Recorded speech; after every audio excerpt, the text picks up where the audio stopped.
teorias e a fisiopatologia da endometriose. A teoria hoje mais bem aceita é a de uma menstruação retrógrada ou teoria de Sampson, né, que coloca que a endometriose acontece porque durante a menstruação ocorre uma menstruação retrógrada pelas tubas uterinas e caindo células endometriais aí na cavidade peritoneal e por algum motivo que ainda é muito controverso e desconhecido a real forma como isso acontece, em algumas pessoas essas células que caem ali podem aderir ao peritônio, infiltrando e podendo formar lesões infiltrativas ou superficiais, ou até lesões no ovário. A gente tem também a metaplasia celômica, que fala sobre a alteração de células da cavidade endometrial, formando endometriose, que a gente vê essa teoria é justificada porque foram encontradas endometriose em cavidade peritoneal de mulheres trans, tá? Que usaram hormônio por algum motivo, e antigamente em homens que eram tratados com hormônio para câncer de próstata. E a gente tem também a teoria genética e epigenética, que atualmente é muito estudada, que fala que existe uma predisposição genética, que é uma doença multigênica, e que a gente tem o fator da epigenética, que veio aí justificar, e é uma coisa relativamente atual, falando que a forma como a gente leva a vida, as coisas que a gente se alimenta, que a gente é exposto durante a vida, podem alterar a expressão dos nossos genes, e com isso algumas pessoas desenvolverem endometriose, mesmo inicialmente não tendo essa menstruação retrógrada. Sobre epidemiologia, então, a gente tem incidência de endometriose, que é uma incidência bastante alta, que pode atingir entre 5 a 10% de todas as mulheres em idade fértil, que dá um número estimado de 190 milhões de mulheres no mundo. O diagnóstico, infelizmente, é tardio, né? Ele geralmente demora entre 7 a 10 anos para ser feito, e com isso essas mulheres passam por longos períodos sintomáticas, e isso acarreta distúrbios psicológicos, pioram a qualidade de vida, desenvolvem síndromes dolorosas, neurogênicas, e eu não vou falar de progressão de endometriose, não, porque isso é muito controverso. A gente tem na dor crônica, também associada à endometriose, um custo muito elevado, que é estimado em cerca de US$ 12.000 por mulher com diagnóstico de endometriose. E aí, se a gente fizer a conta, a gente vê o custo real dessa doença não tratada, por absenteísmo, cirurgias necessárias, tratamentos de infertilidade, o impacto psicológico dessa dor crônica e o impacto na vida e até dos filhos, da família dessas mulheres. A gente sabe que até 50% das mulheres inférteis têm endometriose associada. Às vezes ela não está lá como um único fator para a infertilidade, mas essa estatística ela varia entre 30% a 50%, dependendo da referência que a gente lê.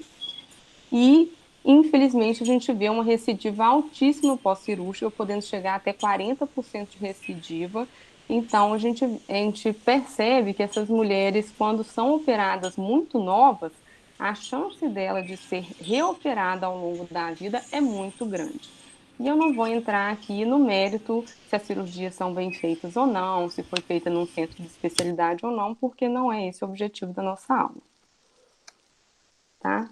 Então, eu trouxe esse slide aqui que está um pouquinho cheio só para falar um pouquinho de fatores de risco e o que a gente deve investigar numa anamnese de uma paciente que está à nossa frente, que a gente suspeite de endometriose.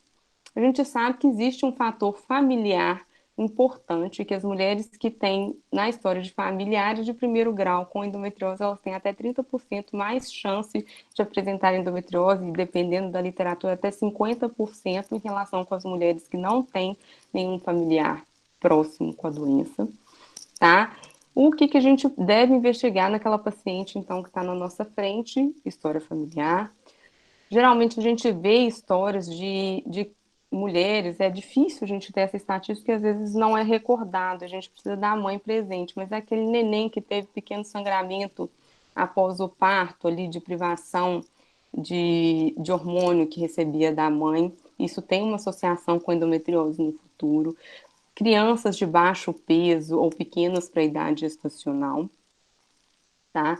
Aqui, se a gente for ler aqui na lista, fala um pouquinho de abuso sexual, né, ou abuso emocional nessas pacientes, mas aí também eu acho que está relacionado à questão da dor pélvica crônica, que a gente sabe que tem uma associação grande com isso.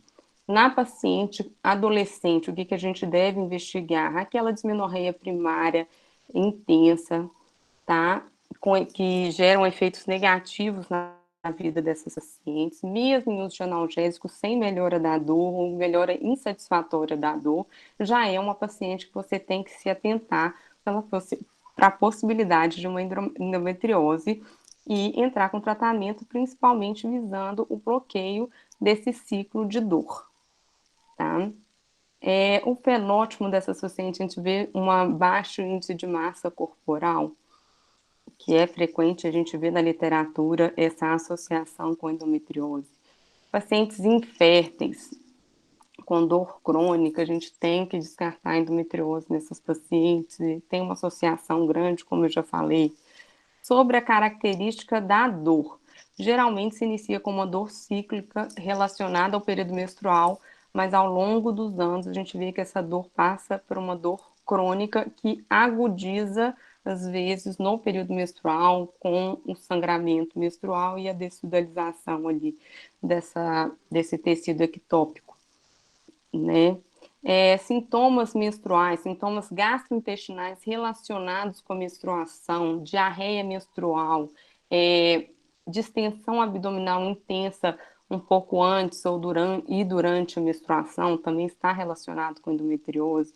Tem pacientes que têm sintomas urinários relacionados com a fase menstrual. Essas pacientes também se deve atentar para a possibilidade de uma endometriose, nem que seja peritoneal ali sobre a bexiga, gerando esses sintomas. Às vezes a gente vê pacientes que são tratadas sintomaticamente de infecções urinárias de repetição e na hora que você vai investigar, essas infecções ocorrem sempre no período menstrual e isso é uma coisa que chama atenção, tá? Sintomas pulmonares, principalmente dor ventilatório dependente durante a menstruação, tosse durante a menstruação, isso tem que ser questionado, porque às vezes a paciente não se atenta e na hora que você questiona, ela fala, olha, é mesmo, durante a menstruação eu tenho tosse sim, né? Então a gente questiona esses sintomas, vê se tem claudicação durante a menstruação, porque às vezes é um sinal de invasão nervosa, de acometimento de nervo ciático ou algum outro nervo pélvico, tá? Pacientes com síndrome de fadiga, né? Aquelas pacientes com dor crônica, depressão relacionado, fibromialgia, muito relacionado com os pacientes de endometriose. Doenças autoimunes também têm uma relação forte com endometriose.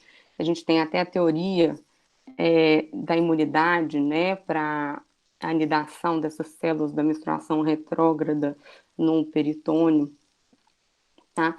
Está muito relacionado também com doenças inflamatórias intestinais, passado obstétrico ruim, com perdas gestacionais de repetição ou desfechos obstétricos desfavoráveis, abortos também sem causa aparente, a gente tem que investigar a endometriose.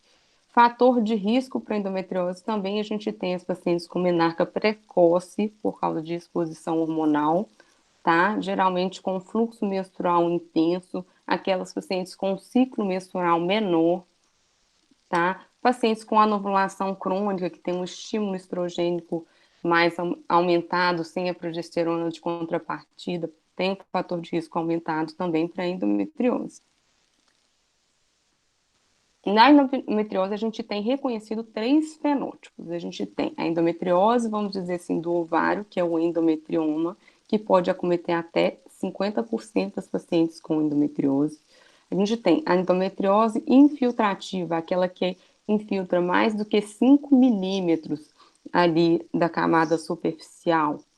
E a gente tem a endometriose superficial, peritoneal, certo? Na endometriose infiltrativa, então, a gente pode ter acometimento dos órgãos adjacentes, mais comumente o reto e o sigmoide, ali no recesso reto-vaginal, tá? A gente pode ter invasão de bexiga por essas lesões, a gente pode ter compressão extrínseca de ureter com exclusão renal a longo prazo se a gente não tratar. Então, isso tudo a gente deve atentar e perguntar durante o exame físico. Eu vou falar um pouquinho mais para frente, durante a anamnese. Sobre o diagnóstico, então, da endometriose, falando um pouquinho aqui da história de vida dessas pacientes, a gente sabe, então, que tem aqueles pequenos sinais que a gente pode colher da história desde do nascimento e até disposição intraútero dessa paciente para um ambiente que no futuro pode predispor à endometriose. Tá? Aí essas pacientes, quando entram na puberdade, a gente vê que aumenta então a menstruação retrógrada, a gente tem a flutuação hormonal, isso tudo propiciando o crescimento dessas lesões. E com esse sangramento crônico intraabdominal, vamos dizer assim, a gente gera um ambiente inflamatório na pelve, com estímulo de angiogênese, neurogênese, fibrogênese, e isso tudo vira um ciclo vicioso que culmina com a síndrome da dor gerada pela endometriose. Como eu já falei, a gente tem as teorias genéticas e epigenéticas para isso, e tem uma teoria de imunológica, os fatores imunológicos, porque questionaram exatamente por que se foi estudado que até 80% das mulheres têm menstruação retrógrada, por que não são 80% das mulheres que têm endometriose? Então aí entra o fator imunológico, e talvez genético e epigenético aí, para complementar a teoria da menstruação retrógrada, certo? E aí essa paciente pode evoluir com endometrioma, endometriose infiltrativa ou só superficial, e aí geram esses fenótipos diferentes que a gente tem. Tá, aqui falando novamente, isso eu já falei, vamos falar um pouquinho de sintomas, que eu acho que é o mais importante também, além da queixa e investigação durante a anamnese, a gente questionando os sintomas e escutar a paciente. Eu acho de extrema necessidade a gente escutar, porque a gente tem uma tendência na paciente com dor crônica, aquela paciente que vem sempre ao pronto atendimento, ou que procura sempre consulta, infelizmente, a gente tem uma tendência a não escutar essa mulher tão bem. E isso é muito necessário, porque da escuta a gente tira muita informação importante. A primeira dela, então, vou falar da dismenorreia intensa. Geralmente, essa dismenorreia tem um caráter progressivo. Se você vai questionando essa mulher, desde a primeira menstruação, como é que foi vindo, você vai ver que geralmente começa uma dismenorreia só durante o período menstrual, e isso vai progredindo ao longo do tempo, começando com uma dor às vezes 5, 10, às vezes até 15 dias antes da menstruação, essa mulher já começa a apresentar dor que persiste durante a menstruação e às vezes persiste um pouquinho depois da menstruação, e o que a gente vê quando está muito avançado esse quadro é uma dor crônica que agudiza com a menstruação, porque é quando a gente vai ter a descamação desse endométrio e do tecido similar endométrio no peritônio, causando aquela irritação, aumentando citocinas pró-inflamatórias na pelve, agudizando aquela dor. O que a gente fala muito, que eu acho que deixa claro, porque se eu for entrar aqui no contexto de como que essa dor fica crônica, seria outra aula. Mas aquela expressão, nervos à flor da pele, eu acho que ela aqui se encaixa muito bem. Toda paciente que tem dor crônica tem os nervos com o limiar de excitabilidade mais baixo. Então, para essa paciente que já tem dor crônica, e vamos dizer, entre aspas, com o nervo à flor da pele, com o limiar mais baixo, qualquer estímulo doloroso, que para pessoa que não tem dor crônica, que seria um estímulo doloroso pequeno, de baixa intensidade, vira um estímulo doloroso de alta intensidade. Então, essa paciente, ela realmente sente muita dor. Não é frescura, não é coisa da cabeça dela, é porque o organismo que sente dor cronicamente, a longo prazo, ele começa a enxergar e sentir a dor de uma forma diferente. E essa dor também acaba tendo uma retroalimentação neurogênica ali, e o que, que a gente precisa fazer é quebrar esse ciclo da dor. E para a gente ter esse diagnóstico e quebrar esse ciclo da dor, a gente tem que ter o diagnóstico. Eu quero chamar a atenção que eu não falei hora nenhuma ainda aqui de cirurgia para diagnóstico. Hoje em dia a gente mudou e está tentando mudar esse conceito que endometriose só pode ser diagnosticada com cirurgia, tá? Agora falando um pouquinho dos sintomas intestinais. Eu acabei que já falei de alguns. Então, é comum, muito comum, da paciente com endometriose de apresentar distensão abdominal perimenstrual. Ocasionalmente a gente vê diarreia menstrual, geralmente uma paciente tem um intestino um pouco mais preso, que fala que solta, e algumas têm realmente diarreia com fezes bastante amolecidas no período menstrual. A disquesia, que é a dor ao evacuar, é uma coisa, é uma queixa que a gente vê principalmente nas pacientes que têm lesão profunda e grande ali no recesso reto vaginal, porque é uma dor gerada exatamente pela passagem das fezes ali nessa junção aonde tem a lesão, e na menstruação, naturalmente, o ambiente que já é inflamado vai estar mais inflamado ainda, então gera uma dor ainda adicional. Não é incomum a gente ver que essas pacientes queixam de uma sensação de corpo estranho anal. Às vezes fala que senta na cadeira e ao sentar na cadeira tem aquela sensação de ter um corpo estranho no fundo da vagina ou no reto.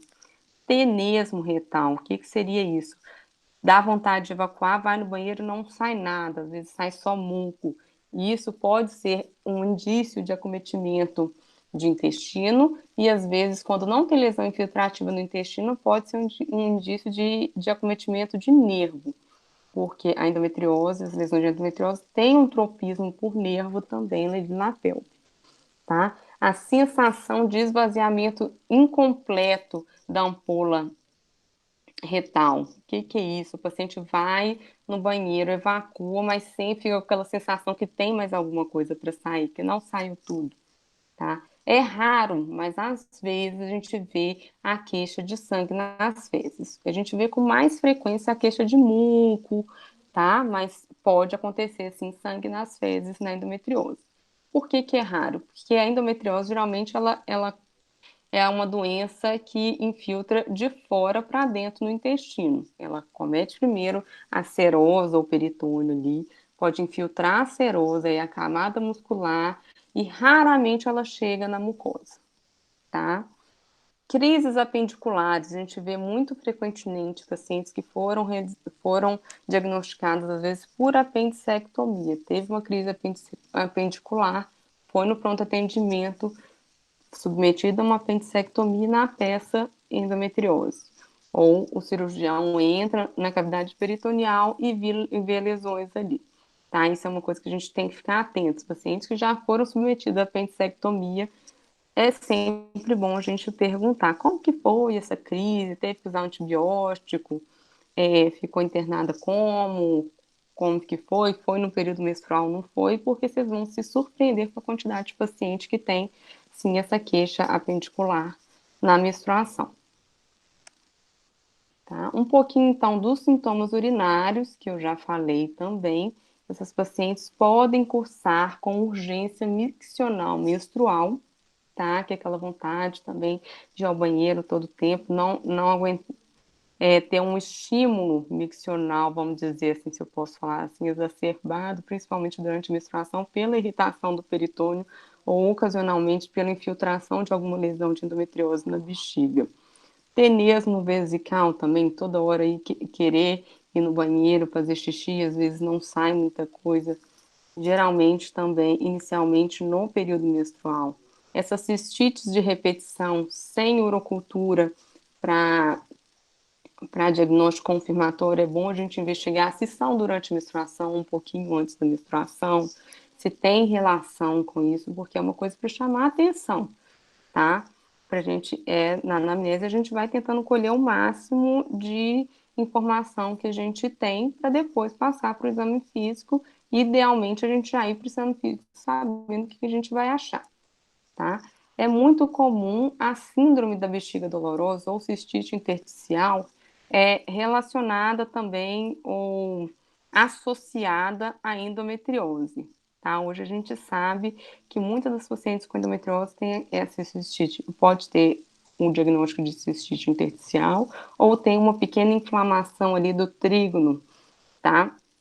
Isso é bem comum.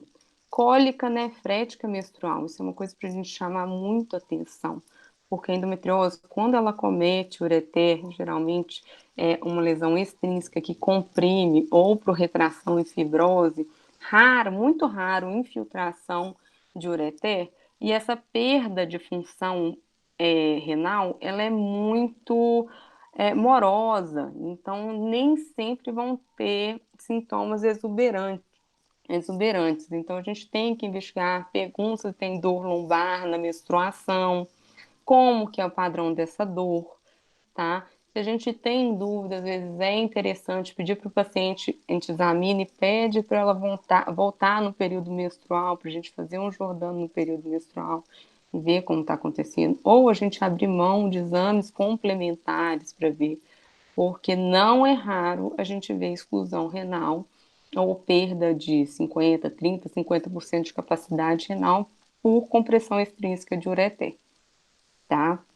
E isso seria uma indicação formal de cirurgia nesses casos de obstrução de ureter, tá? Então, como eu já falei, pacientes com dor cíclica ou então até dor que já é acíclica, é constante por acometimento de nervo ou por esse estímulo neurogênico que fica retroalimentado ali. A gente tem que investigar a endometriose, excluir outras causas também, mas a gente tem que pensar na endometriose.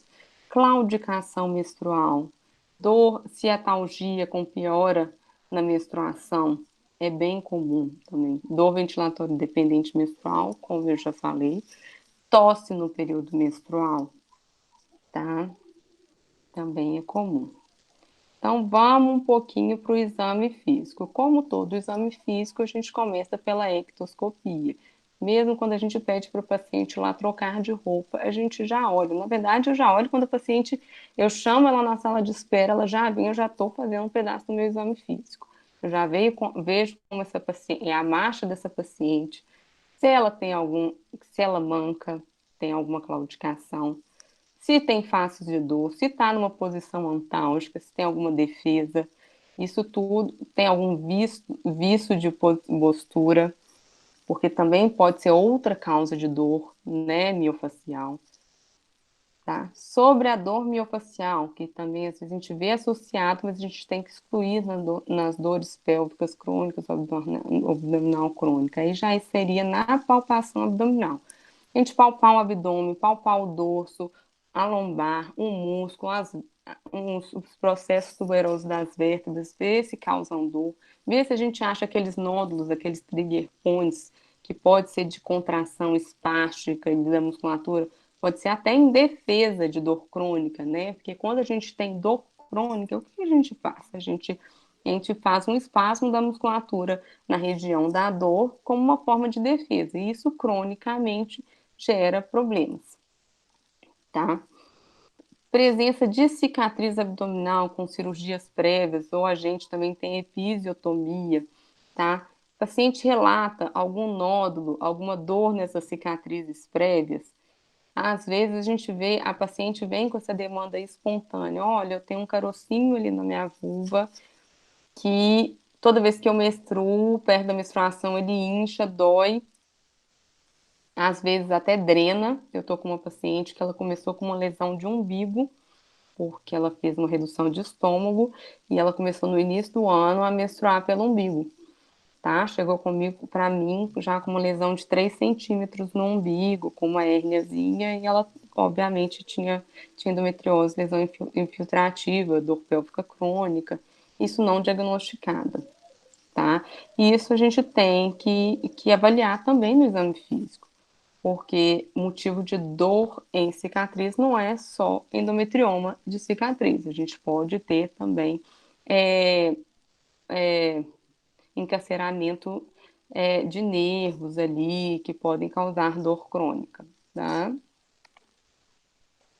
Então a gente vai passar, palpei, vi essa paciente, ela veio, palpei o dorso, palpei o abdômen todo, nodulações, alguma massa palpável ou não, dor na palpação da região da bexiga ou não.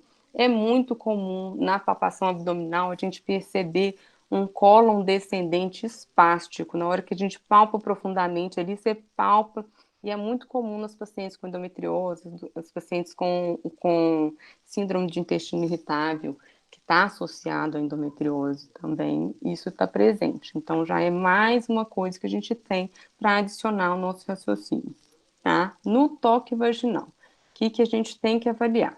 Como eu já expliquei para vocês, a musculatura de um ambiente irritado e com dor cronicamente, ela vai estar o quê? Tensionada. Então, não é incomum. Vocês vão ver se a partir de hoje, todo exame físico ginecológico que vocês forem fazer, se vocês palparem musculatura perineal, é muito frequente a gente achar espasmo de musculatura perineal. E eu vou mais para frente aqui mostrar uma imagem de como que eu faço essa palpação muscular. E é muito frequente dor, gente, muito frequente. Até em paciente que não fala que tem nada. Às vezes a gente vê paciente com vulvodínia isolada ou que tem um vaginismo. Então, isso tudo a gente tem que ir tratando e examinando até para a gente traçar um tratamento para essas pacientes, porque o tratamento não é só suprimir a menstruação. O tratamento, o foco é a dor, tá? Então, eu palpo essa musculatura perineal, superficial e profunda. Procuro também por trigger points aqui, superficialmente. Depois, então, que eu palpei todo o músculo aqui do assoalho pélvico, aí eu vou para uma palpação, um toque mais profundo. Inicialmente, eu já começo na parede anterior da vagina, aproveito e palpo ali na região do trígono vesical, palpa a bexiga, vê se a palpação da bexiga é dolorosa, tá? Já procuro aqui, lá mais pro fundo da vagina, geralmente às 2 horas e às 11 horas, ou a 1 hora e 11 horas, os ligamentos redondos, tá? É muito quando eles estão palpáveis, provavelmente é porque eles estão espessados, tá? Então já palpa essa região, parede anterior uterina, o recesso vésico-uterino, tá? Depois disso, eu deixo sempre o ligamento uterosacro e a região retrocervical para o final do exame. Por quê? Porque é o lugar que mais dói, geralmente. E se eu for direto no lugar que mais dói, depois todo o meu exame físico vai estar comprometido, porque a paciente, dependendo, ela não vai tolerar que você continue seu exame. Então, palpei parede anterior, bexiga, trígono, ligamento redondo. Aí eu passo para isso tudo no toque vaginal, para a parede lateral da vagina e vejo se tem algum nódulo, alguma dor referida nessa região que é raramente acometida, tá? A gente vê acometimento, mas é mais raro. O lugar mais que tem mais acometimento é retrocervical mesmo. E aí, então, depois que eu já palpei tudo esse outro, aí eu corro, aqui até ficou depois, mas essa rugosidade em fundo de vagina eu vejo antes de ir lá no nódulo retrocervical também. A gente passa, vejo se eu sinto alguma rugosidade além do normal, né, do fundo vaginal, que pode ser um indício ali de uma infiltração de vagina por foco de endometriose. E aí, então, eu passo para a região retrocervical. Vou lá no fundo de saco posterior, palpo primeiro a região retrocervical. Isso tudo em um exame monodigital, tá? Eu entro com o segundo dedo quando necessário e deixo ele para o final, geralmente para mobilizar. Eu puxo o colo do útero com o indicador anteriormente, porque a região retrocervical se apresenta para mim com mais facilidade. E aí a gente palpa a região retrocervical corro um pouquinho o dedo posterior para um lado e para o outro para avaliar os ligamentos uterossacros, tá bom? Depois disso, então, eu faço também um toque aqui, ó. Aqui, vamos voltar aqui para avaliação, então, de músculos do assoalho pélvico. Então, aqui lembrando, na parte superior esquerda aqui, onde que está a posição da musculatura, tá? O obturador interno, então, a gente vai ver aqui de 10 às 11 horas aqui do lado direito e de 1 a 2 horas aqui do lado esquerdo em parede anterolateral. Então, a gente palpa esse músculo, tá? A gente tem o bulbo coxígeo, o bulbo cavernoso, e eu vou fazendo essa palpação, geralmente eu faço anti-horário, tá? Eu corro pelo lado direito e vou indo superficial, depois eu vou indo profundo, correndo sempre no látero medial, tá? Para ver se acha algum trigger point nessa região. E depois a gente passa para o toque retal, tá? Porque ele complementa nosso exame vaginal, principalmente para avaliação dessa região retrocervical, ligamento uterosacro, e nos casos oncológicos, o paramétrio, a gente avalia ele muito melhor e às vezes há quem diga que exclusivamente pelo toque retal, tá? Então, no toque retal, o que que eu vou avaliar? Tônus de esfíncter, para ver se tem alguma disfunção já muscular. A característica a musculatura perineal também, a gente consegue ver o bulbo retal ali, a gente consegue palpar ele, eu palpo a lateral do assoalho pélvico mais profunda ali pelo reto, que às vezes é um pouco mais fácil do que o vaginal, e não tem nada interposto, né? É mais fácil. A parede anterior do reto, que vai ver o recesso reto vaginal, se tem algum nódulo ali mais embaixo ou mais em cima, com abalamento extrínseco do reto, tá? As paredes laterais, e aí eu vou lá na região que eu já tinha mais ou menos notado no vaginal, para complementar meu exame na região retrocervical. Neste momento, eu tenho o hábito de fazer o toque retal com o dedo do meio, porque com certa frequência, eu faço um toque na vagina e no reto, porque aí eu consigo tirar o colo do útero do meu exame, porque às vezes a gente se engana, porque o colo do útero ele faz um abalamento na mucosa ali. Então, se eu anteriorizo o colo do útero, a região retrocervical até no toque retal, ela se mostra com mais facilidade para a gente não precisa fazer um toque tão profundo, retal também, tá? E, novamente, a gente avalia a característica da mucosa ano-retal ali, se tem alguma rugosidade, se tem algum nódulo, algum abalamento intrínseco e extrínseco, tá?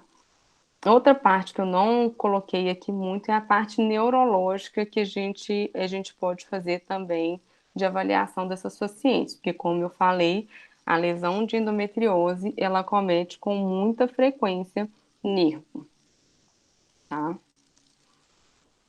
E aí a gente vai pensar com esse conjunto de informações que a gente tem em mãos, a gente vai pensar sobre os exames complementares que vão ser necessários para essa paciente. E como tudo na medicina, a gente tem que ver a custo-efetividade. O que que a gente tem que é barato, relativamente de fácil acesso e que vê 99% das lesões de endometriose?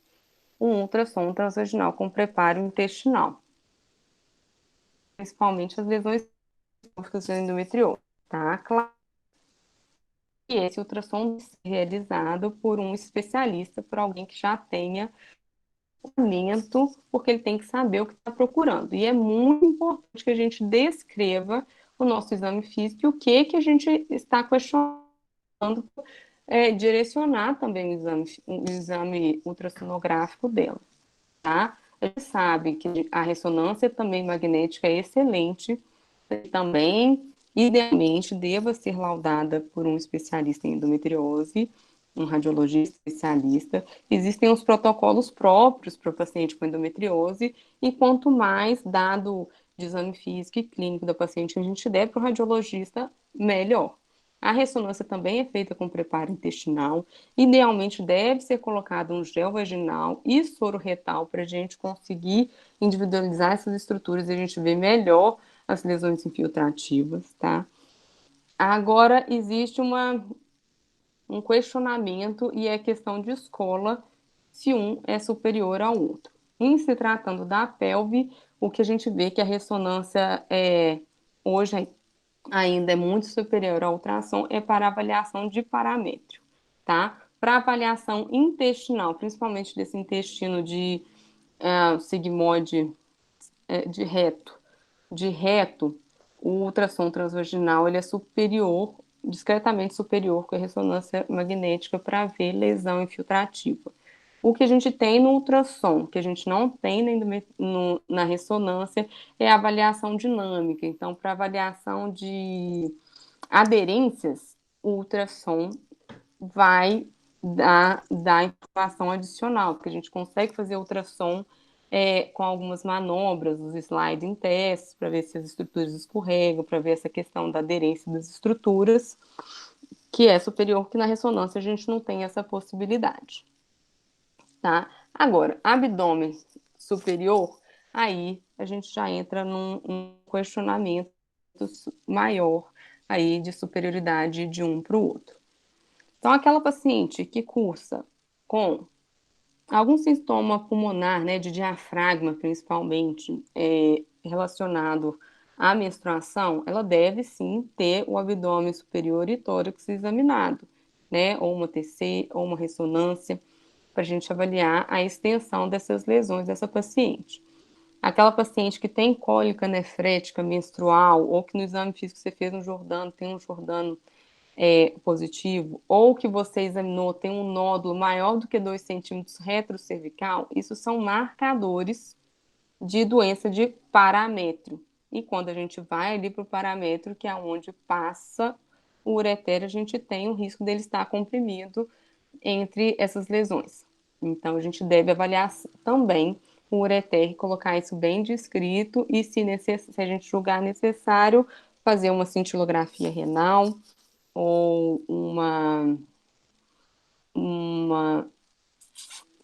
ai, não é ressonância, não, me falhou aqui a memória, mas para avaliação de função renal, sim, porque se tiver qualquer obstrução de ureter já causando repercussão renal, essa paciente tem uma certa urgência de passar, no mínimo, um duplo J, que é um catéter que a gente passa dentro do ureter, tá?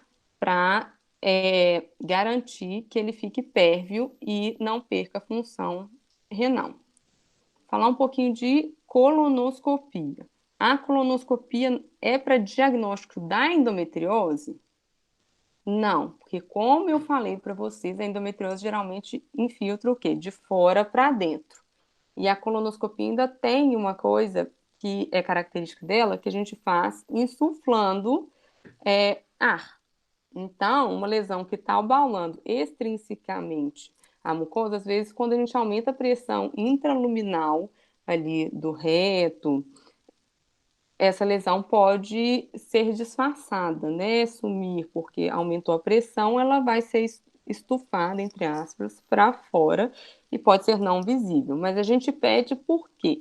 Para excluir malignidade. Outra coisa muito importante, às vezes, a gente avaliar é a válvula iliocecal, porque é um ponto importante de acometimento de endometriose depois da região retrocervical ali de reto e sigmoide e que tem um risco aumentado de obstrução intestinal. O reto, a ampola retal, ela é muito distensível, então a gente não vê com tanta frequência sintoma obstrutivo realmente. Às vezes tem uma semi-obstrução relativa, tá? Mas obstrução a gente vê mais quando acomete válvula iliocecal. Então é importante essa avaliação da válvula, se tem alguma estenose ou não, e exclusão de malignidade nas lesões maiores pela colonoscopia. Como eu falei, é muito comum é doença inflamatória pélvica associada à endometriose. Então, a colonoscopia também se presta para isso, né? Para uma avaliação ali do cólon como um todo. Quando a paciente tem muito sintoma urinário, a gente, no ultrassom, pode mostrar lesões, ou a paciente tem hematura, é interessante que se faça uma cistoscopia para avaliação melhor dessa bexiga, ver se tem invasão de mucosa. E no planejamento cirúrgico, se for o caso, a gente precisa de informação da distância dessa lesão com os ossos ureterais, tá? Para a gente não correr o risco aí de, se precisar abrir bexiga e suturar, não ter uma estenose aí de ureter ou avaliar um possível reimplante, tá? Então, vocês já perceberam que a paciente com endometriose, ela tem que ser avaliada como um todo, e quanto mais a gente vai vendo, mais a gente precisa avaliar, tá? Agora, sobre o tratamento. O tratamento da endometriose, a gente tem essa questão se vai ser clínico ou cirúrgico, é sempre o questionamento inicial. Lembrando que, excluindo os casos em que há obstrução intestinal, infertilidade refratária a tratamento, ou eu não vou entrar nesse mérito também da infertilidade muito extensamente, porque aí daria outra aula também, tá?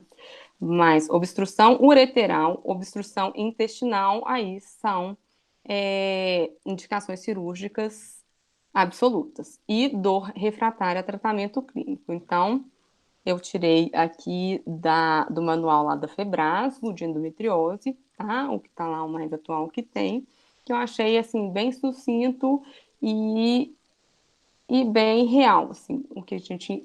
Então, a paciente com dor pélvica crônica, com suspeita de endometriose, tem um quadro clínico sugestivo, exame físico, exame de imagem, então tem nariz de porco, orelha de porco, rabo de porco, então é porco, né, gente? Então, o paciente tem o quadro clínico, tem exame físico, exame de imagem também, excluindo malignidade, a gente pode sim diagnosticar essa paciente com endometriose.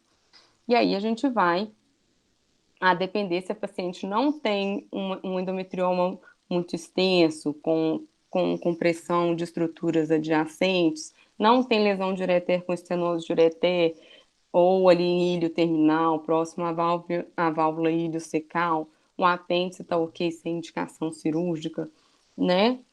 Ou sinais de semioclusão intestinal no reto ou sigmoide ali, a gente vai partir sempre para o tratamento clínico visando o quê? Melhora da dor.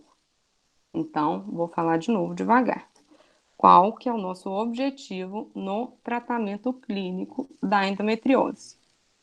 Melhora da dor e qualidade de vida da paciente. A gente hoje ainda a gente não fala ainda em tratamento para redução de lesão, apesar de a gente saber que uma pequena parcela dessas pacientes, depois que a gente bloqueia, vai ter sim uma mudança da característica da lesão que ela apresentava, tá? Mas esse não é o foco do nosso tratamento. Nosso foco do tratamento clínico é melhora da dor, tirar a paciente daquela síndrome dolorosa, ok? Então, de tratamento clínico, a gente tem isso. Tratamento cirúrgico, quanto que a gente vai pensar em cirurgia? Obstrução de ureter, endometriomas maiores que 6 centímetros, com sintomas associados. É um pouco questionável se você operar exclusivamente por causa do endometrioma, tá? Mas a gente sabe que o endometrioma, principalmente quando ele é bilateral, ele é um marcador para doença infiltrativa, tá? Outra coisa que é um marcador, que eu até esqueci de falar antes, é a adenomiose, tá, gente? A gente tem muita associação, principalmente quando aquela adenomiose focal com endometriose. Então, paciente com dor pélvica crônica, tá? Que tem adenomiose, às vezes fez ultrassom num serviço que não era especializado, ou estava sem preparo intestinal, atente-se para a possibilidade de ela ter associado a endometriose, ok? Paciente, então, para tratamento cirúrgico, endometriomas maior que 6 centímetros, lesão em ureter, tá? Com estenose, ou ilho terminal pelo risco de obstrução intestinal, ou em apêndice pelo risco da apendicite, tá? Ou lesões em reto sigmoide com sinais de suboclusão são indicações formais de tratamento clínico. Outra questão que a gente indica tratamento cirúrgico é o quê? Tentei tratar clinicamente, usei as drogas que eu vou falar aqui na sequência e a paciente não apresentou melhora satisfatória, aí sim eu vou pensar numa cirurgia, ok? Então, voltando lá, tratamento clínico da endometriose, o foco é o quê? Tratamento da dor crônica, a gente vai tentar modular essa dor, e inclusive a dor neurogênica, a gente vai ter que quebrar um ciclo de dor. Então, esse tratamento, às vezes, para a gente avaliar uma resposta, tem que ter um mínimo de 3 meses de tratamento, tá, gente? Um tratamento bem feito. O tratamento deve ser multiprofissional, tá? Porque, como eu falei, as pacientes podem ter dor miofacial associada, podem ter síndrome de bexiga dolorosa associada, podem ter síndrome, e muito frequentemente, síndrome de intestino irritável associado. Então, a gente tem que melhorar a alimentação, melhorar o relaxamento de musculatura abdominal e pélvica dessas pacientes para a gente melhorar a dor. E, obviamente, por causa da fisiopatologia da dor lá inicial dessa paciente e da endometriose, a gente ainda setar o ciclo menstrual dessa paciente para ela não ter aquele sangramento crônico mensal das lesões de endometriose e tentar, vamos dizer, desinflamar essa pelve e abdômen, tá? Então, interromper a menstruação é uma forma também de modular a dor para essa paciente. Encaminhe para fisioterapia pélvica, que vai visar o relaxamento muscular.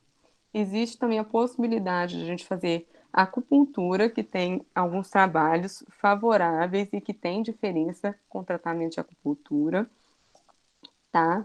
Meditação, a gente sabe que essas pacientes com dor crônica, elas já têm um perfil psicológico traçado até pelo quadro crônico de dor, o sofrimento crônico dessas pacientes, escutar várias vezes que o que ela tem é da cabeça dela, e existem vários outros fatores, essa paciente também deve ser encaminhada para um tratamento psicoterapêutico, né? Para ela trabalhar isso nela e entender que não é bem assim, tá? E tentar mudar também alguns hábitos estressantes de vida, que, igual eu falei lá no início da aula sobre epigenética, a gente sabe que a paciente que tem uma vida estressante, excessiva de estresse, tem um fator também associado com o desenvolvimento de lesões endometrióticas. Modificação de dieta. Muito importante, a gente sabe hoje que tem alimentos que são, entre aspas, calmantes do intestino, e tem outros que são irritativos do intestino. E, como eu falei, vou repetir, né, porque é muito frequente, muitas das pacientes com endometriose têm associação de doença inflamatória intestinal ou um síndrome de intestino irritável. Então, a gente tem que fazer uma modificação de estilo de vida nessas pacientes, visando a melhora da qualidade de vida e melhora de dor dessas pacientes, tá? Então, além de encaminhar, a gente vai fazer um tratamento clínico. Quais são os tratamentos clínicos que a gente tem hoje em dia respaldados para endometriose? A gente tem os progestágenos, que hoje em dia a gente prefere, tá? E dentre eles, a gente tem o Dienogest, o Desogestrel, o Etonogestrel, ó, o Levonorgestrel, que eu esqueci de colocar aqui, eu deletei sem querer, que eu tinha só colocado DIL, e a medroxprogesterona. Lembrando que, principalmente para a medroxprogesterona de depósito, né, trimestral, que as pacientes mais novas, tratadas cronicamente com medroxprogesterona, ela tem um risco aumentado de redução da densidade de massa óssea.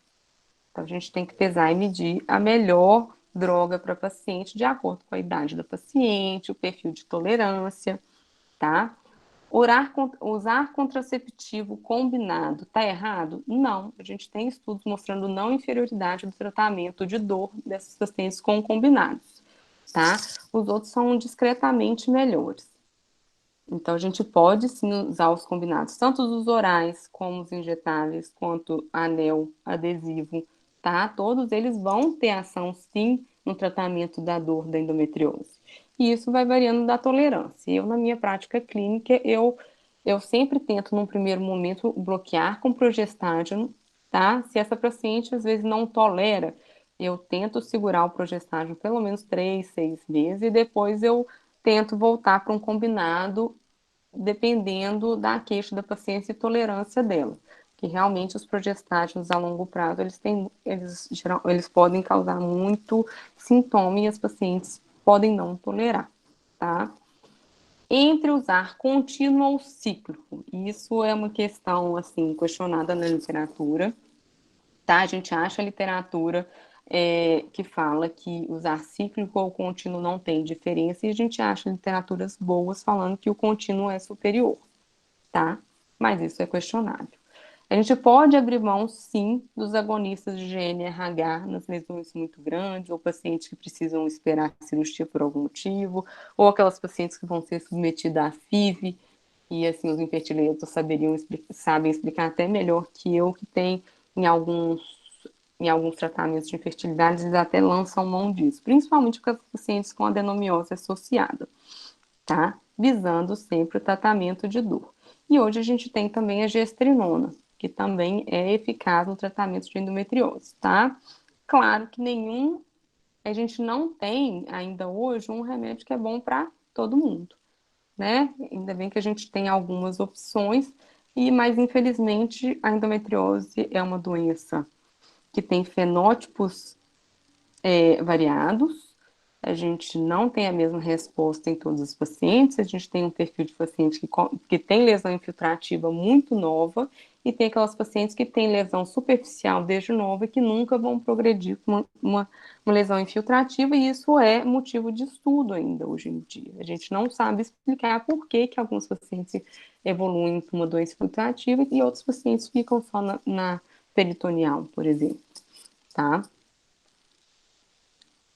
Então, aqui é um resuminho que eu coloquei exatamente daquele tratamento ali que a Febrasgo colocou, que eu tirei de um artigo do Chapron, que é muito bom, que ele sugere uma forma de tratamento também da endometriose que não muda tanto assim em relação ao que ele colocou aqui como variável, é só a questão de preservação de fertilidade, tá? Aquela paciente assintomática, sem dor cíclica, sem endometrioma, ele coloca aqui que pode ter um manejo expectante, porque a gente acha, assim, pacientes com lesões infiltrativas até grandes, às vezes assintomáticas, tá? A dor da endometriose, ela não é diretamente proporcional com a quantidade de lesão. A gente vê pacientes com pouca lesão e muita dor, e a gente vê pacientes com lesões muito grandes e pouca dor ou nenhuma dor, tá? Às vezes a gente vê mais associação de sintoma gastrointestinal, principalmente semioclusão, do que a dor propriamente dita, tá?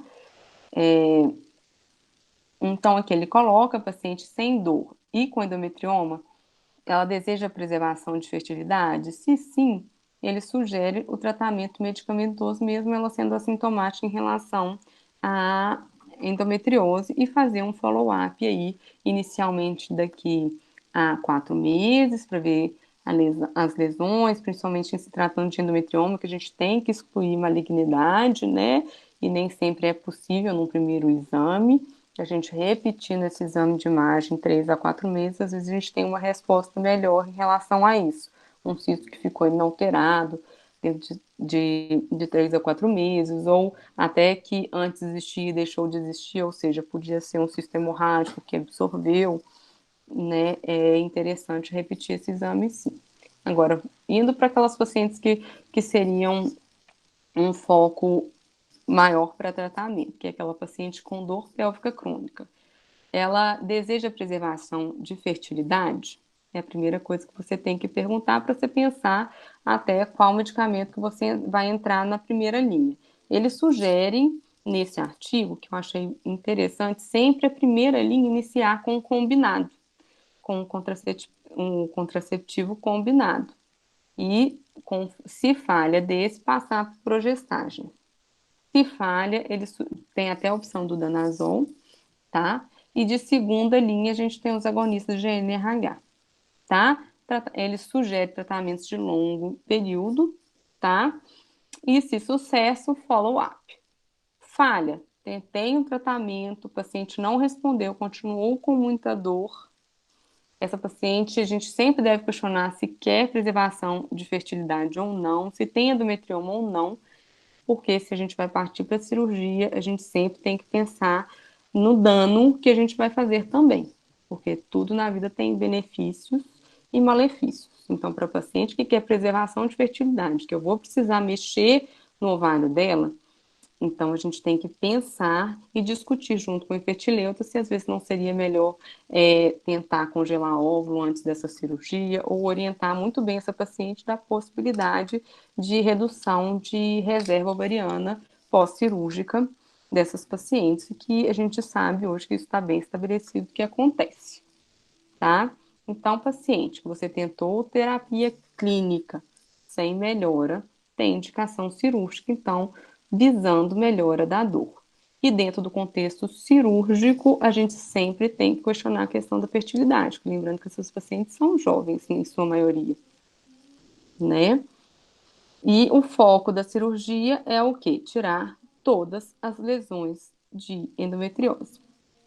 Tá? Existem alguns artigos que questionam, mesmo você entrando para uma cirurgia de endometriose infiltrativa, paciente com endometrioma pequeno, menor que 3 centímetros, existem artigos que defendem não mexer muito nesse endometrioma, no máximo esvaziar, para tentar não reduzir tanto a reserva ovariana dessas pacientes. Tá? Então, paciente com falha de tratamento clínico tem indicação formal de cirurgia. E pós-cirurgia, paciente que não vai querer engravidar imediatamente, é indicado voltar à terapia medicamentosa, tentando reduzir recidiva, principalmente quando temos endometrioma. O tratamento cirúrgico do endometrioma, ele tem recidiva em até 40% dos casos, mesmo a paciente sendo tratada com excelência, tá? E mesmo assim, se a paciente tiver recorrência, se já tiver aí, se tiver prole definida, recorrência de dor e tudo aí, a gente pensa em entrar para uma cirurgia um pouco mais agressiva, às vezes até não preservadora de fertilidade, tá? Mas é muito importante retirar as lesões de endometriose quando a gente está entrando para a cirurgia, tá? Ele sugeriu também, hoje em dia, o que a gente vê? A paciente tem diagnóstico de endometriose, muitas vezes as pacientes são imediatamente submetidas à cirurgia e depois vão entrar num tratamento clínico pós-cirúrgico e acaba tendo múltiplas abordagens cirúrgicas. O que ele sugere? Esse esquema B aqui, principalmente nas pacientes com desejo de gravidez futura ou quanto mais próxima, a gente tentar ser menos invasivo possível nessas pacientes. Sempre tentando tratamento clínico antes, claro que quando o caso permite, né? Sem aqueles critérios de indicação absoluta cirúrgica, tá bom? Então, o ideal é a gente tentar o tratamento clínico sempre que possível e assim que essa paciente quiser engravidar, aí que a gente vai conversar junto com o infertileuta e traçar um plano, uma meta para essa paciente. Tentar a reprodução assistida antes ou depois dessa cirurgia. Isso é uma coisa para ser discutida com a paciente. E existem aquelas pacientes que nunca vão precisar de cirurgia.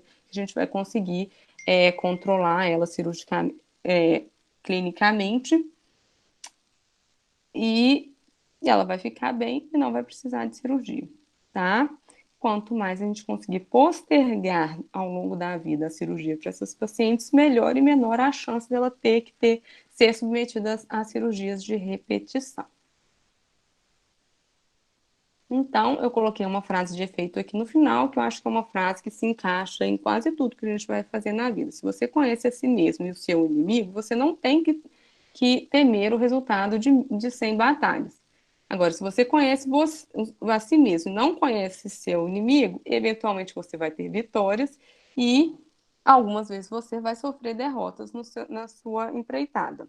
Agora, se você não conhece nenhum dos dois, aí você vai ser jogado à sorte. Então, gente, sempre que a gente se propõe a tratar alguma coisa, a gente se propõe a atender pacientes no nosso contexto, vamos conhecer os nossos limites e vamos correr atrás e aprender sobre o que a gente está tratando. Reconhecer os nossos limites às vezes é difícil, mas é muito importante porque a gente está visando aqui o bem do outro, né? Se a gente não tem a capacidade técnica, vamos indicar, vamos buscar alguém que saiba e vamos encaminhar. Se fugiu a minha alçada, eu sempre busco alguém que saiba e seja especialista naquilo ali, tá? A recomendação hoje em dia, quando você vai partir para um tratamento mais difícil, assim, desses pacientes, é encaminhá-los para um centro de referência. E é isso, eu acho. Deixa eu ver aqui. Isso. Falei Obrigado. muito, né? Mas o tema é muito grande mesmo. Não foi muito, A gente não. fala, porque é difícil, é muito extenso e é complexo, assim, muito Não, com complexo. certeza. E sempre tem mais o que falar. Tem algumas Tem. perguntas. Foi excelente, Camila. Tem algumas perguntas aqui. A primeira é da Hum, Bárbara. Ela está perguntando uma paciente que tem uma clínica clara de endometriose. Precisa de um hum. exame de imagem de imagem complementar? Porque normalmente são exames caros e os pacientes às vezes não têm condições. Depende para quê. Você precisa do seu exame de imagem para você fazer o follow-up dessa paciente, mas não necessariamente precisa do exame de imagem para você tratar, começar a tratar essa paciente. Entendeu? Certo. Agora, a Sabrina perguntou: caso a paciente não apresente nenhum sintoma e foi descoberta endometriose como um achado, não é indicativo o tratamento? Pois é, aí é que tá. Como eu vi lá, vocês viram o último fluxograma que eu mostrei do Chapron? Se a paciente não tem dor, o foco do tratamento da endometriose hoje é a dor, tá? Porque a gente não tem suporte para pensar em entrar com tratamento evitando progressão de doença. Porque isso não é, a gente não tem nenhum medicamento, a gente não consegue selecionar aquelas pacientes que vão ser boas respondedoras. Então, se ela é assintomática, você pode sim observar e acompanhar, tá? Existe essa sugestão do Chapron, que é um papo aí da endometriose, né? Uma pergunta minha lá no tratamento clínico. Hum. Você não citou o DIU liberador de levonorgestrel. É porque eu esqueci de colocar ele, mas ele é ótimo. Não, mas tá Hum. tudo ok com ele, né? É, tudo ok. É que esse, gente, não. Não, tá tudo ok. O que eu achei recentemente que eu tava correndo atrás é do etonogestrel, né? Que é aquele, o Implanon, Uhum. que é similar, ele já tem estudo de não inferioridade em relação ao Mirena. Então, ele e o Mirena são similares em relação ao tratamento, tá? Da dor da endometriose. É Sim. porque eu não coloquei mesmo, porque eu tinha colocado de hormonal, aí eu ia colocar só o princípio ativo e esqueci de acrescentar. Eu tirei ele e esqueci o levonorgestrel. E a Gisele está perguntando como que se orienta o preparo intestinal. Pra quê? Eu acho que deve ser para o exame, principalmente, para o Para ultrassom. ultrassom? Pois é, as clínicas, existe uma variação de ultrassonografista para ultrassonografista. Por exemplo, lá no Rio, eles fazem um preparo retrógrado apenas. O que que é isso? Lavagem intestinal. Fazer um flit enema ali um pouquinho antes, quando a paciente chega. Porque no ultrassom transvaginal, o que a gente vai ver é o quê? A porção terminal ali, intestinal. Então, a gente precisa limpar aquela porção terminal. A gente não precisaria daquele preparo que às vezes faz para colonoscopia, que é um preparo que precisa limpar realmente o intestino, porque não pode ter fezes no cólon como um todo, tá? Então, isso é selecionado, eu deixo a cargo mesmo da clínica que eu mando. É isso, geralmente você não precisa orientar, que depende de cada clínica, né, Camila? Assim, depende Depende. O do que que eu médico que vai falo com a fazer. paciente é que vai precisar e eu já oriento ela a ligar e quando ela for agendar para ela falar que é de endometriose e perguntar qual que é o preparo, porque às vezes ela só marca um endovaginal, não avisa que é endometriose, chega lá e não tem preparo, não tem nada, não dá para fazer direito. A Thalita pediu para você repetir quando que é melhor solicitar o ultrassom com preparo e quando é melhor solicitar a ressonância. Ah, essa é a pergunta de US$ 1 milhão. Depende do que você tem de disponível, tá? Eles não são superiores um ao outro. O que a gente vê, a ressonância é superior ao ultrassom para avaliação de parâmetro, tá?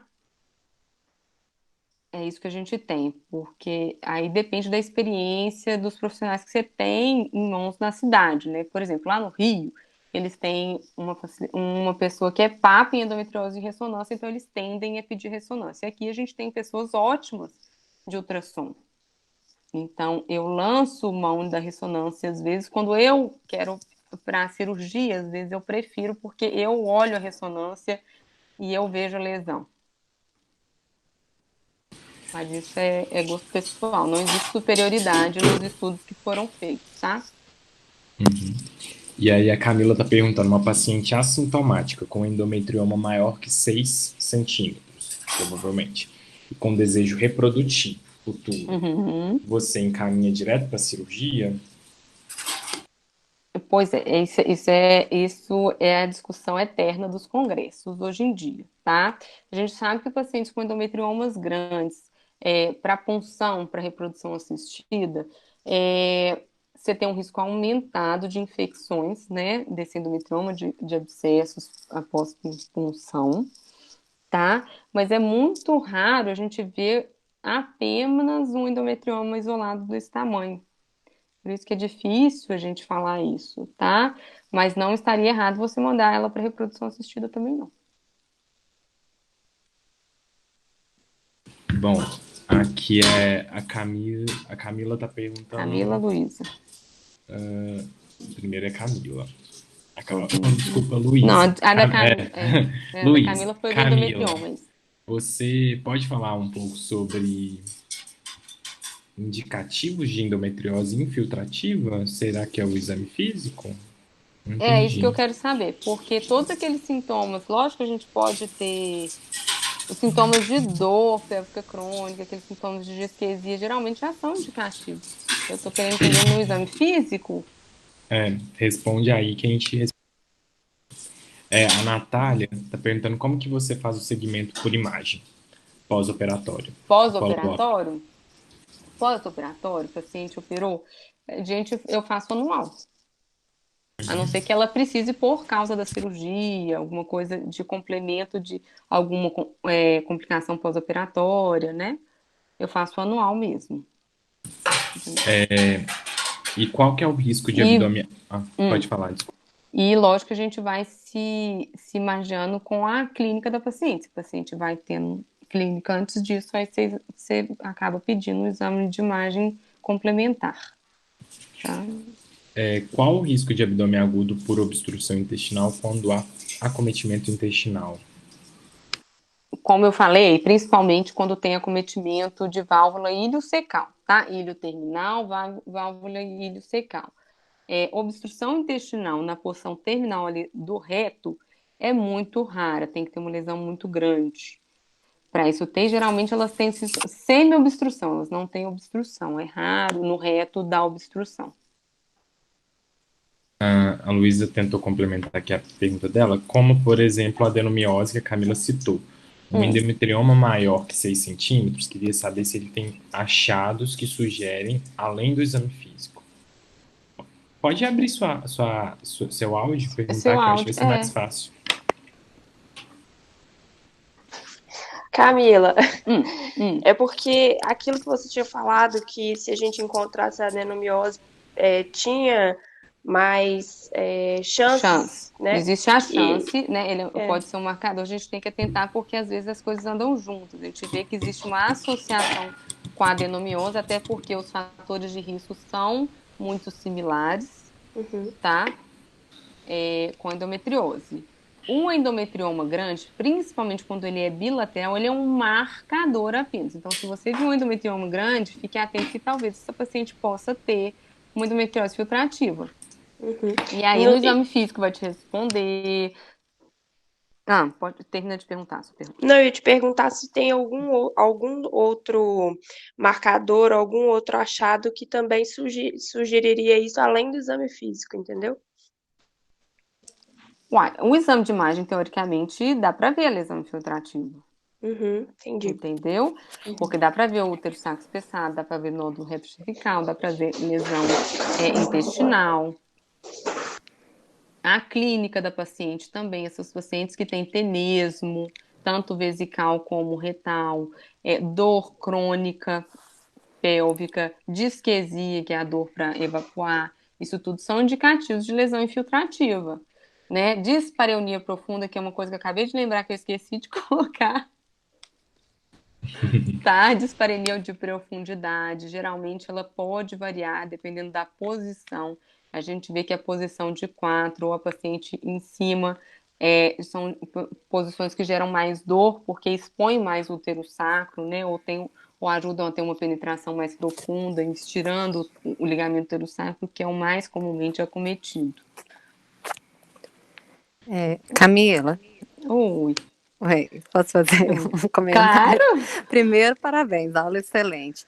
Eu queria só lembrar nessa questão de imagem, o pessoal está perguntando, lembrar muito questão da própria paciente direcionar, né? A gente complementa a Exatamente. imagem de acordo com o que ela vai manifestando também.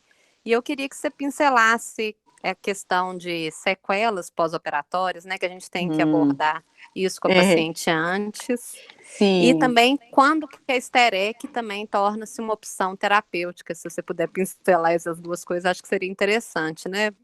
certo. É, você só levantou uma bola bem difícil, né? Vamos lá. Em relação a complicações pós-cirúrgicas que a gente pode ter, toda ressecção intestinal, a gente tem risco de perfuração, fístula, infecção como um todo. A cirurgia de endometriose infiltrativa, a gente tem um grande chance de acometimento de nervo, por melhor e mais cuidadoso que a gente seja, pelo menos nos 3 primeiros meses é comum a paciente ter sintomas de lesão neurológica, nem que seja neuropraxia, que a gente fala que seria só aquela lesão momentânea porque a gente estirou o nervo durante a cirurgia. E aí, para falar disso, eu não falei, porque para falar disso eu tinha que explicar toda a fisiopatologia de como que esses nervos comandam ali a pelve. A gente tem o nervo hipogástrico, né? Que ele tem o direito e o esquerdo, que eles surgem lá no plexo hipogástrico superior, que está ali sobre o sacro, tá? Aí em cima do sacro tem o plexo hipogástrico superior, e ele subdivide em nervo hipogástrico direito e esquerdo, que são nervos simpáticos, tá? Então, o hipogástrico ele comanda o quê? Sensação de enchimento vesical e retal. Então, só da gente pensar nisso, se eu tiver uma lesão do nervo hipogástrico, a gente pode ter essa dificuldade da sensação de bexiga cheia ou do reto cheio.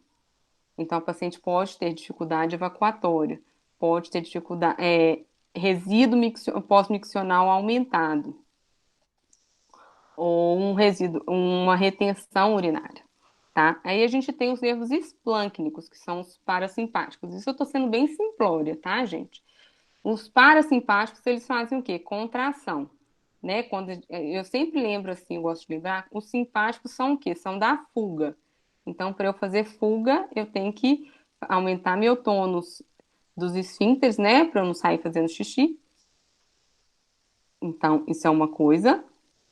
E o parasimpático é o do relaxamento. Então, para eu evacuar ou eu fazer xixi, o que que eu preciso? De relaxamento. Então, o parasimpático, ele ajuda, então, na contração do detrusor, então, para o esvaziamento vesical, que pode também estar comprometido dependendo da extensão da cirurgia que foi feita, e o esvaziamento retal também. E a gente tem que lembrar que sempre que a gente tira um pedaço do reto, o reto nada mais é que um reservatório intestinal ali de fezes já prontas para serem evacuadas, né? Por causa dele que a gente consegue segurar e só fazer cocô é, segurar muito tempo, né? Porque a gente tem um reservatório. Quando a gente tira um pedaço esse reservatório, os pacientes podem cursar com uma dificuldade disso aí, tem um reservatório menor. Então, aumenta a frequência evacuatória, pode ter uma síndrome pós-cirúrgica, que é a síndrome de ressecção anterior do reto, que está diretamente relacionada à lesão de nervo e redução desse reservatório evacuatório. Então, isso a gente tem que orientar no pré-operatório para os pacientes, todas as possíveis complicações. E é por causa disso que no pós-operatório imediato a gente sempre mede o resíduo pós-miccional. O que seria isso? Primeiro dia de pós-operatório, se eu não abrir bexiga, não preciso ficar com a sonda de demora, o ideal é a gente desinvadir essa paciente o quanto antes, reduzindo infecção, aumentando a mobilidade dela. Então, o que eu faço? Peço para tirar a sonda, oriento a paciente que ela vai urinar, mesmo sem vontade, a cada 4 horas, que às vezes ela perde um pouquinho, é muito comum perder momentaneamente essa sensação da bexiga cheia, e peço para que a equipe de enfermagem meça um resíduo pós-miccional. O que é isso? Depois que a paciente for fazer xixi, ela vai avisar, olha, fiz xixi. Aí vai passar uma sonda de alívio e ver a quantidade de urina que ficou ali, tá? Porque isso vai me mostrar se ela está tendo um resíduo pós-miccional aumentado. Se em 2 medidas consecutivas ela ficar com resíduo normal, que eu coloco menor que 100, mais ou menos, mas existe uma continha de porcentagem nisso aí, mas para isso a gente teria que fazer urodinâmica de todo mundo. Tá? Então, se 2 medidas consecutivas pós-miccionais menor que 100 ml, eu já entendo que essa paciente não está com dificuldade de esvaziamento vesical e nem de percepção dessa bexiga cheia. Respondi um pouquinho? Espero que... Sim, porque eu acho importante a gente chamar atenção para isso, né? Porque a paciente ela não pode achar que vai resolver tudo. Isso a gente tem que ter consciência como médico, né? Sim. É que nessa aula eu não abordei a parte cirúrgica, eu acho que você deve ter Sim, sim. percebido, né? Porque não ia dar, ia ser aula de alguns dias. Mas, assim, a gente tem que orientar sempre, antes de qualquer procedimento, todos os riscos inerentes ao procedimento, possíveis complicações, para a paciente entrar sabendo no que ela está entrando. E ela optar também, porque ela sempre tem a opção, a não ser quando é risco de vida, né? Ela vai ter opção, mas essa opção fica menos. Como é que eu vou explicar? É mais difícil, né? Exclusão renal, por exemplo. São coisas que a gente tem que pesar e medir. Às vezes a paciente vai optar, não, eu quero que só libere meu ureter e não mexa no meu intestino. Eu sei que tem uma lesão lá, mas eu não quero tirar. Ela tem esse direito. Né? Uhum. Sim. Mais alguma dúvida, pessoal? Gente, então eu queria agradecer a Camila, que foi excelente a aula. Acho que deu para os meninos entenderem bem, assim, justamente essa parte que todo ginecologista deveria saber, né? Para depois a gente aprofundar mais em outros temas. Muito Isso. obrigado, foi excelente a aula, Camila. Beijinho. Espero que tenha ajudado um pouquinho. As dúvidas sempre vão aparecer, porque eu também sou cheia de dúvidas em relação a isso. Mas a gente vai estudando e tentando responder. E tem algumas que a gente nunca vai conseguir, né? Uhum. Então, até semana que vem para todo mundo e muito obrigado, Camila. Obrigada. Beijinho. Boa noite para Beijo, todo mundo. obrigado. Tchau, tchau.